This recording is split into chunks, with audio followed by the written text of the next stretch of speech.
Welcome to the On and In Growth Strategy course by noted author and speaker Bobby Albert. This course has 4 main lessons, and each lesson includes multiple video sessions. Now let's get ready to learn and grow as Bobby delivers Lesson 1, an introduction to the On and In Growth Strategy. In this lesson, you'll discover why every leader needs to know this important approach to business and life. Thank you for taking time to join me today as we uncover what I call the on and in approach. To really move the needle towards success, you have to find time to work on your business while you work in the business. And today, we'll start the journey to help you do just that. The year was 1973, and life was good. I had just graduated with honors from our local state university after only 3 years and at the age of 20. I had concluded serving as the president of the student government at a university of over 4,000 students. During that academic year, I helped my fraternity win both the scholarship and the intramural sports trophies. I was waiting to hear about my acceptance to law school. I became engaged to my future wife with plans to wed in January of 1974. Life was indeed good until late one summer evening when I was playing goalie in a game of foosball with my college buddies. One of my friends came up to me and said, "Bobby, we just got a call and they said your dad has had a heart attack." They had taken him to the emergency room. My friends hopped in the car with me and we rushed to the emergency room. When I entered those double doors, with my friends behind me, I found my mom seated in a chair to the left. Upon seeing me, she quickly got up. Then our longtime friend and family doctor walked up to both of us. Our eyes were riveted on his face, seeking answers to questions we were afraid to ask. He softly said, "I could not save him." My mom and I were so shocked that neither one of us displayed any emotion. We were absolutely stunned. I felt as if all of my energy had been completely drained from me.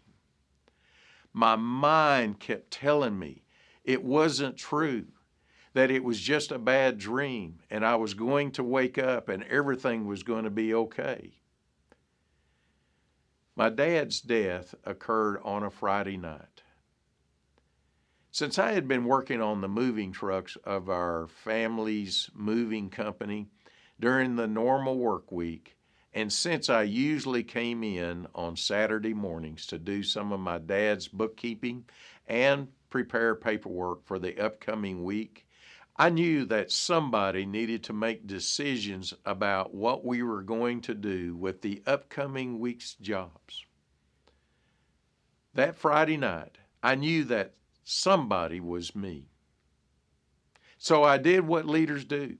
They step up to the plate, give directions, and act.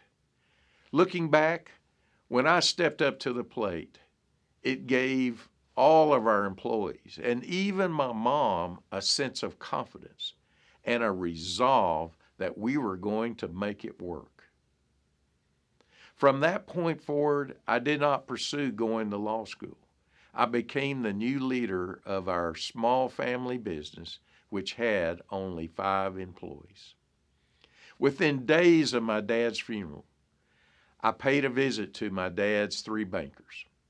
I knew each of these men, having been around them since I was a little boy. Well, I was in for another shock. I discovered we were $70,000 $100,000 in debt, and our total gross revenue was less than $90,000. Not good. Financially, we were upside down. Two of the bankers wanted to shut us down and sell the assets to pay off the debt. It was easy to see why.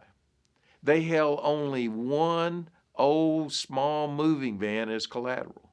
They were looking at a very young 20-year-old son who had never run a business before. Our business was so upside down that the chances of us ever pulling out this financial crisis were slim to none.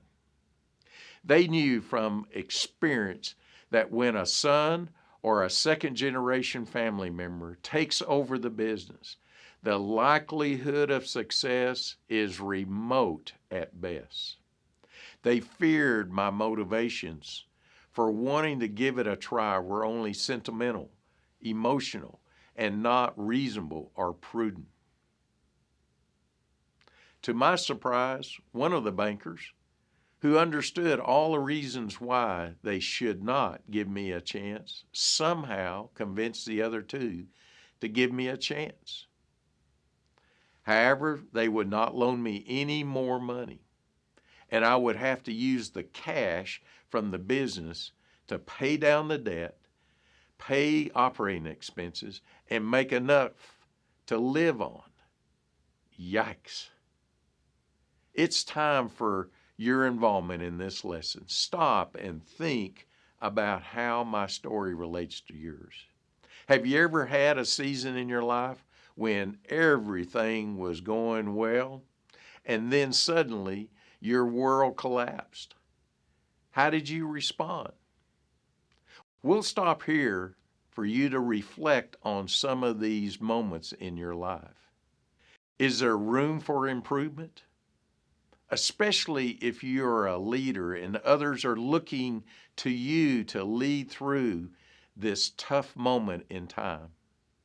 When we continue in the next section, we'll talk about the challenge of leadership and where you may need to look for your best move forward.